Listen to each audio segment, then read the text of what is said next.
Você está em sintonia com a Rádio Áurea Polonesa.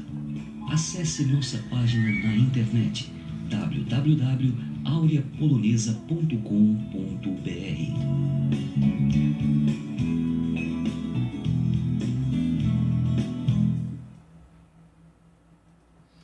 Olá, tudo bem? Vamos lá para mais um capítulo do nosso estudo bíblico. No 31º capítulo já, hein? O tempo corre, mas já devíamos estar bem mais adiantados. É que foi necessário fazer umas interrupções. Vamos lá então com a nossa música predileta. Nossa música tema. Esse canto dos pássaros é lindo, hein? Eu dei a dica ontem de qual seria a pergunta. O que nós iríamos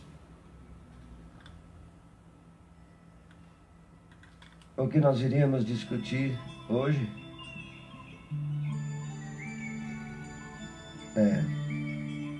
E vamos lá então. Lembro para você ter papel e caneta na mão, porque hoje vai ter bastante informações bíblicas e precisa anotar. Daí depois você com calma também pega na tua Bíblia e dá uma revisada. Você pode, claro, sempre rever a gravação do capítulo na linha do tempo. Você pode sempre acompanhar aqui pela linha do tempo a nossa programação. Olha a pergunta de hoje que vamos tentar aí esclarecer. Para que fazer o jejum? E a abstinência de carne? A Bíblia pede para fazermos isso? Polêmica para muitos. O jejum foi prática comum em todas as religiões da antiguidade e continua sendo em várias religiões na atualidade. E a Bíblia, sobretudo o Antigo Testamento, fala com certa frequência do jejum. De modo que é um tema de razoável importância. Qual o sentido do jejum?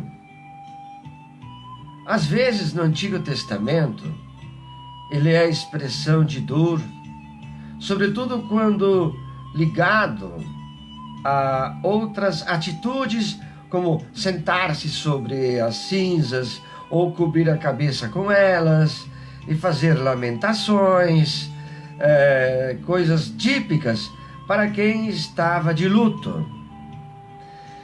Comece a anotar aí. Primeiro livro de Samuel, capítulo 31, versículo 13. Também, primeiro livro de Samuel, segundo livro de Samuel, capítulo 1, versículo 12. E também neste mesmo livro, o capítulo 3 e o versículo 35. Hoje em dia é difícil encontrar alguém que jejue como sinal de luto. Às vezes o jejum era sinal de arrependimento por algo errado que cometeu. Por exemplo, o caso descrito no primeiro livro de Samuel, anota aí, primeiro livro de Samuel, capítulo 7, versículo 6, e o livro de Neemias, capítulo 9, versículos 1 a 2. Outras vezes, jejuava-se diante de uma situação de crise, por causa de alguma carência. Se diante de uma situação de crise, ou por causa de alguma carência nesse caso, o jejum era acompanhado de orações. Veja, por exemplo, anota aí, segundo livro de Samuel, capítulo 12, versículos 16 a 23. A lei dos judeus prescreve um único dia de jejum no ano, o grande dia do perdão ou da expiação, que acontece no décimo mês chamado Tishri. Já estudamos os meses. Tishri significa para nós agosto e setembro e outubro. Confere aí o Levítico 16, 1 a 31 e o Números, livro de Números 29, versículo 7. Ainda hoje os judeus conservam essa prática. Com o passar do tempo, o jejum se tornou puro ritualismo desligado da vida e da prática da justiça, da solidariedade, da unidade, do amor. É contra isso que se volta a palavra de Isaías. Ah, esse texto é lindo. Você já vai anotar aí. Isaías, né?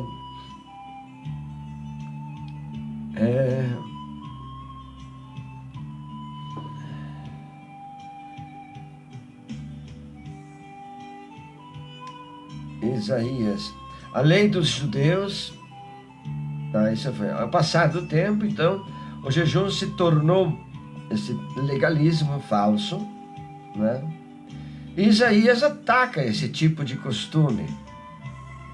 No capítulo 58 de Isaías, após desmascarar essa prática em nome de Javé, ele afirma: o jejum que eu quero é este: acabar com as prisões injustas, desfazer as correntes do jugo, pôr em liberdade os oprimidos, despedaçar qualquer jugo, repartir a comida com quem passa fome, hospedar em sua casa os pobres sem abrigo, vestir aquele que se encontra nu e não se fechar a sua própria gente. Isaías 58, versículos 6 e 7. Dá uma olhada lá depois, vai fazendo as anotações que tem várias ainda. Jesus jejuou. Jesus jejuou.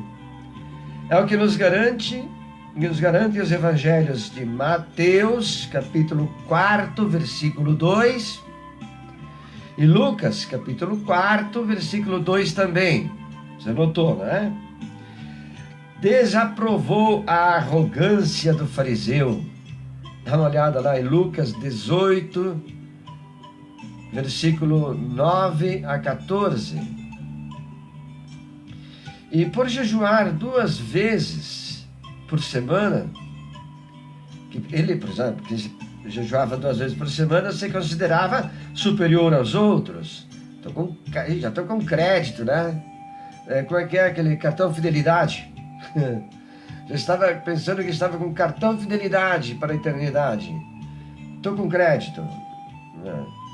É o cartão VIP, cartão fidelidade. Com isso aprendemos que se alguém jejua, nem por isso está acima dos outros. O fariseu pensava ter méritos diante de Deus, pois se a lei prescrevia um jejum anual, ele praticava 2 semanais. Grande coisa. Hipócrita, não é? Nesse sentido, é oportuno recordar o que Jesus disse a respeito do jejum no Sermão da Montanha. Veja lá Mateus, capítulo 6, versículo 16 a 18. Os que jejuam para aparecer são hipócritas, só querem aparecer, só querem se mostrar, e já receberam a sua recompensa. No tempo de Jesus, os fariseus defendiam a prática constante do jejum e criticavam a ele e aos discípulos dele por não jejuarem. Os discípulos de João Batista e os fariseus estavam fazendo jejum. Então alguns perguntaram a Jesus: por que os discípulos de João e os teus discípulos e os discípulos dos fariseus fazem jejum e os teus discípulos não fazem? Jesus respondeu: vocês acham que os convidados de um casamento podem fazer jejum enquanto o noivo está com eles? Enquanto o noivo está presente, os convidados não podem fazer jejum. Mas vai chegar o dia em que o noivo será tirado do meio deles. E nesse dia eles vão jejuar. Marcos, capítulo 2, versículos 18 a 20. Sei que você está anotando tudo direitinho aí, não é? O que pensar disso? Parece claro que, de acordo com esse texto, o jejum está ligado à ausência de Jesus, o noivo da humanidade. O tema do noivo, quer dizer Jesus, com a noiva, quer dizer a humanidade, e do casamento, faz pensar na aliança, essa aliança entre Deus e a humanidade. Em Jesus, Deus estabeleceu para sempre seu compromisso de amor e de fidelidade para com a humanidade, para com o mundo todo. Sua ausência, não certamente por vontade dele, mas por rejeição de sua esposa, ou seja, nós, é motivo de jejuar. O jejum se torna, portanto, uma denúncia da ausência do esposo da humanidade. Se todas as pessoas gozassem de liberdade e vida, e é isso que Deus quer para todos, então o jejum tornar-se-ia desnecessário e inútil. Visto, porém, que poucos têm liberdade de vida e vida, o jejum se torna um sinal profético de que está faltando o essencial em nossa sociedade. As cartas do Novo Testamento não dão nenhuma importância ao jejum. Nos Atos dos Apóstolos, ele é mencionado como parte da oração antes de tomar uma decisão importante. Veja, por exemplo, o livro dos Atos dos Apóstolos, capítulo 13, versículos 2 a 3, e capítulo 14, versículo 23. Os católicos, além da Bíblia, têm a tradição da própria caminhada. Assim sendo, a Igreja prescreve alguns dias de jejum e abstinência. Quando se fala em abstinência, sempre se refere à abstinência de carne. Jejum é de todos os alimentos. Quando a abstinência é abster-se da carne. Esta última não encontra justificação sólida na Bíblia. é fruto de uma praxe eclesial de longo tempo. Então, o que pensar disso? Em países pobres como o nosso, e pega a Venezuela aí, por exemplo, meu Deus do céu, hein? Alguns países da África, nos países pobres, é quase um contrassenso exigir que o povo jejue. Eu vou dar um exemplo aqui no final sobre o ano de 1992. Os ricos, por sua vez, têm de fazer jejum para manter a linha e perder algumas gordurinhas. As calorias agradecem. Mas é uma manada mesmo, hein? O que eles fazem, certamente nada tem de religioso, de piedade. É hipocrisia, falsidade. É simples preocupação com a estética e com a dieta. Jejuar e abster-se de carne faz bem hoje em dia. Se as pessoas experimentam, pelo menos de vez em quando, a dura realidade pela qual passa a maioria do nosso povo. E o verdadeiro jejum não dispensa a solidariedade. É preciso privar-se de algo para que outros tenham algo a mais para o seu sustento e, consequentemente, algo mais para a vida. Então, quero seguir dois exemplos. Não adianta o cara fazer, a Igreja Católica se prescreve jejum e abstinência, quarta-feira de cinzas e sexta-feira santa. Tem aqueles que, por piedade popular, toda sexta-feira não come isso de carne, tudo bem. Apenas se respeita. Não é norma.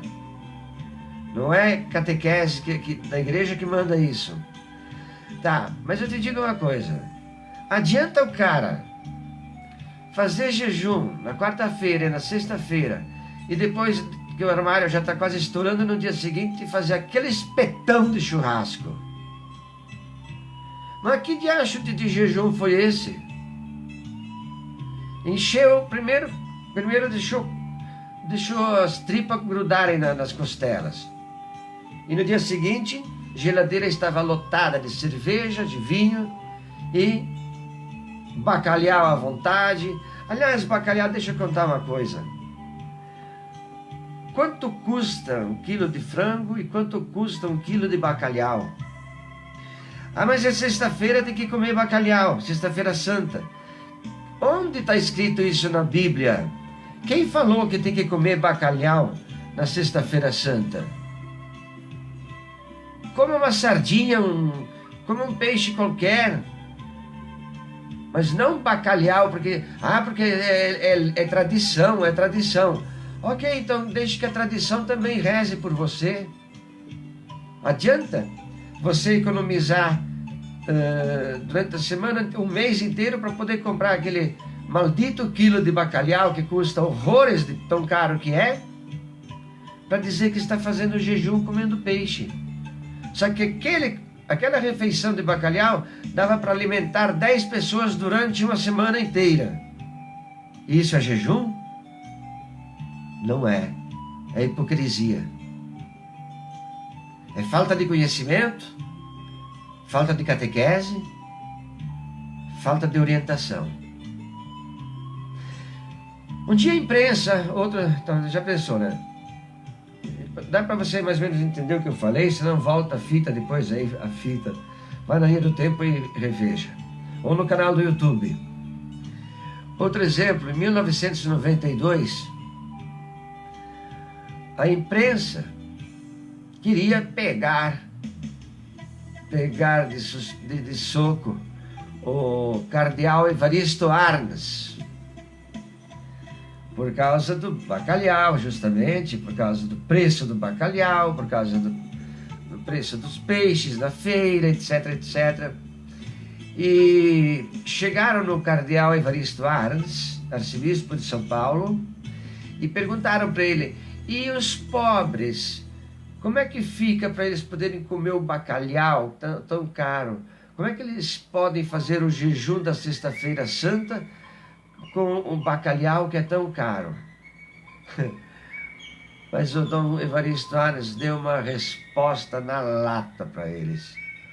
Os pobres podem comer carne à vontade na Sexta-feira Santa. Eles já fazem jejum o ano inteiro, a vida inteira. Tá vendo? Eu achei aquilo tão fantástico. Muito bem, meus queridos. Para nosso próximo encontro, muito obrigado, Paulus Editora. Muito obrigado a Paulus Editora pelos direitos concedidos. O livro Tire Suas Dúvidas sobre Bíblia. 159 respostas esclarecedoras, e nós estamos apenas no capítulo 31. Amanhã, se Deus quiser sempre, né? Vai que a gripe me derruba de novo. Por que os cristãos guardam o domingo e não o sábado, como os judeus? Jesus e seus discípulos não guardavam o sábado? É o tema para a gente pensar para a próxima. Vai ser um capítulo bem mais curto para a nossa reflexão. Beleza? Fique com Deus. Estarei aqui daqui a um pouco com a nossa gravação da Ave Maria. Um beijo no teu coração. Tchau, tchau.